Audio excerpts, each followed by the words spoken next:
mas a lei é de progresso. E logo depois, à medida que os horizontes da terra se alargam, com a viagem de circunnavegação, com a descoberta da América, com a descoberta do Brasil que estava nos planos de Jesus, Martinho Lutero tem ocasião de compulsar o Evangelho e verificar que a mensagem canora daquele pastor desaparecera, asfixiada na teologia e na imposição dogmática que vicejava na organização do tempo. Liberta o Evangelho. Parece que o Consolador acerca-se do monge Martinho Lutero, o augustiniano, para que ele pudesse transmitir à sociedade a alegria da fé, não o cativeiro da fé, a certeza do reino dos céus e não a punição perversa de um inferno sem limite. E surge a mensagem luterana, que se expande da Alemanha, principalmente de Worms, mas quando se adentra em Genebra, cantão suíço de língua francesa, homens admiráveis, fascinam-se com a liberdade, e João Calvino é tentado a fazer reparação na proposta luterana, e nasce o calvinismo. Viajando a Zurique, cantão de língua alemã, recebe também novo influxo e modifica-se. E aquela mensagem que deveria unir as criaturas humanas divide-se, subdivide-se. E hoje nos Estados Unidos existem 2.000 denominações que se digladiam, cada uma delas atribuindo-se a verdade que é dirigida diante daquelas outras que são equivocadas. A Igreja de Roma concomitantemente cresce, mas a heresia de um lado e a heresia de outro de imediato fragmenta e nascem ritos especiais. A não concordância com a direção em Roma faz que surjam as várias manifestações ortodoxas, a armena, a russa, há quase 1000 anos, a grega, a anglicana desde Henrique VIII, e em breve, aquele que viera para reunir as ovelhas no só rebanho, tem-nas divididas em rebanhos que se digladiam, que se matam.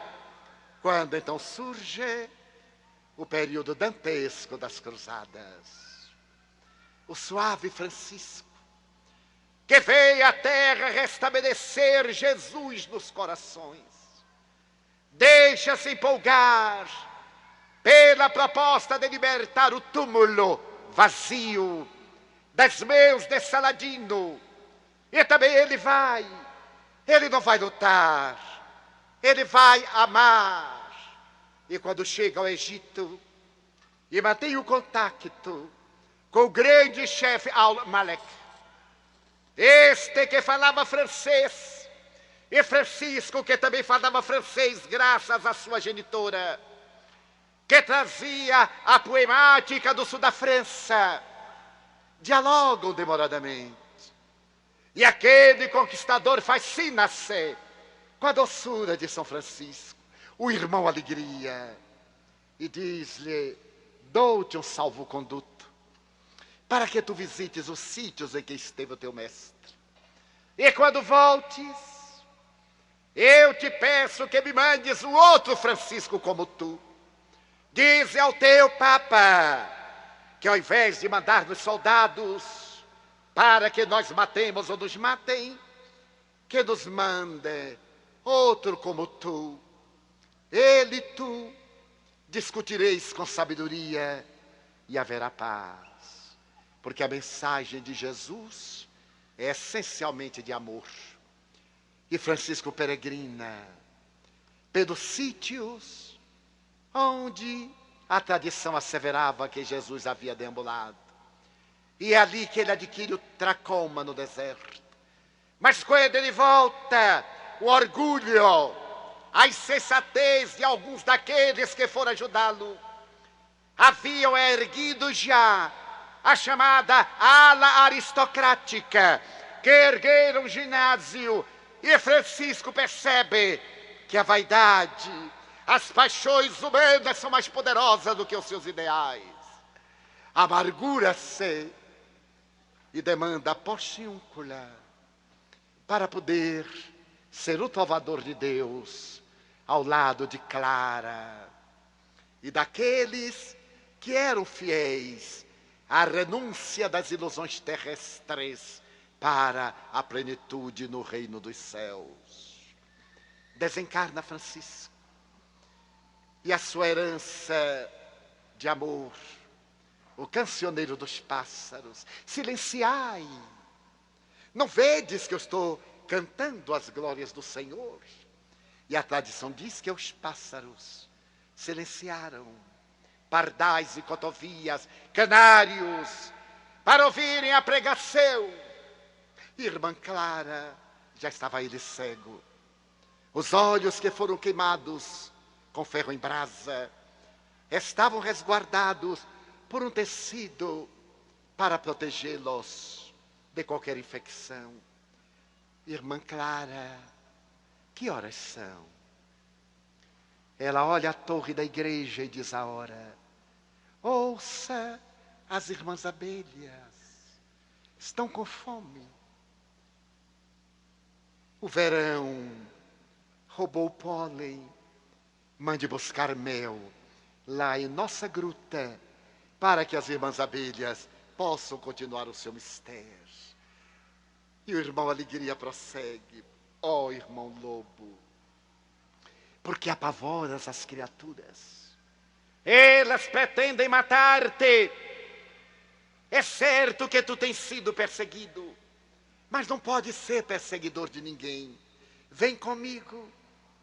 E a fábula ou a verdade do irmão Lobo acompanha o seu pastor e diz Celano, o seu primeiro biógrafo, que enquanto ele morre, à porta do monastério daquela noite, o lobo uiva, e quando abre a porta pela manhã, ei-lo morto. E quando se dão conta, também Francisco, pastor, havia morrido. O irmão Alegria. Com o desaparecimento do irmão Alegria, logo mais surge o Tribunal do Santo Ofício. E a Inquisição matou mais na França do que as célebres guerras púnicas entre persas e gregos, que duraram mais de 40 anos. Em nome de Jesus! Mas esse progresso não pode ser detido, porque à medida em que as navegações alargam os horizontes da terra, o renascimento das artes, da poesia, enriquecem a Europa do século XVI. E logo depois, homens notáveis, como Renato Descartes, Blaise Pascal, começam a cantar a realidade do Evangelho de Jesus. À medida em que o atomismo grego renasce, e quando vem o século XVII tumultuado, o cepticismo rebela-se contra a intolerância religiosa. O iluminismo acende as suas claridades das consciências. As universidades agora pensam, não é mais possível deter a marcha do progresso. E no século XVIII, ao estímulo da enciclopédia, entre o Camartello de Voltaire, de Montesquieu, de Diderot, a Revolução Francesa arrebenta a Bastilha, 14 de julho de 1789. E logo depois inscrevem-se nas páginas dos direitos humanos esses mesmos direitos, até hoje desrespeitados, mas já inscritos nas páginas da justiça.